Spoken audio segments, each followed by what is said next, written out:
బిడ్డలారా, నేను మీ మధ్యలో ఇంతవరకు కూడా ఆత్మస్వరూపిగా ఉండి నేను నడిపించిన దేవుడును, మీ ముందుగా నేను కాపరిగా నడిచిన దేవుడును. ఇది మొదలుకొని నేను మీ పక్షమును నిలబడబోచున్నాను. నీ ఎదుట శత్రువులు నిలవనేరరు.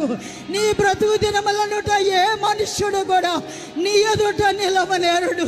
ఇదిగో నేను వాగ్దానము చేయుచున్నాను. నా వాగ్దానము నమ్మిన ఎడల నీ జీవితంలో గొప్ప కార్యములు జరగబోచున్నది. నేను మీ పక్షమున నిలబడి ఉన్నాను బిడ్డ. ఇదిగో నువ్వు కలవరముతో వచ్చావు, దిగులుతో వచ్చావు, అనేక సమస్యలతో వచ్చావు. నాకు కార్యము జరగట్లేదని నీవెంతగానో కలవరపడుతున్నావు. ఇదిగో నీకు వాగ్దానము చేయుచున్నాను. నా బిడ్డ, నేను జ్ఞాపకము చేసుకొని ఉన్నాను. రిబలగతునాన మందర రిబలగ శబరిగర బలగర రిబలగర తురర బల శబరిగర బల రిబలగతునానమా.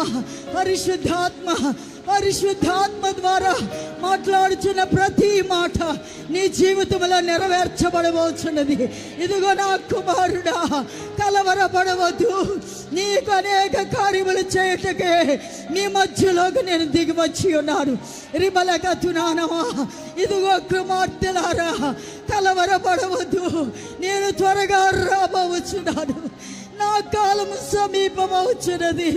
సంకుచితమైన స్వభావాలు విడిచిపెట్టండి. నేను మీ మధ్యలో ఉన్నాను కనుకనే మీకు ఏ కలవరము కలుగుటలేదు.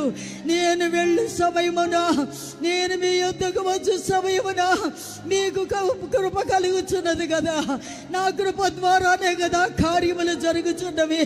రిబలగతునాన మందర గరబల ఆశీర్వదగర రిబలగ తునాన మరగర శమరిగర బలగర దగ్గర మగతు.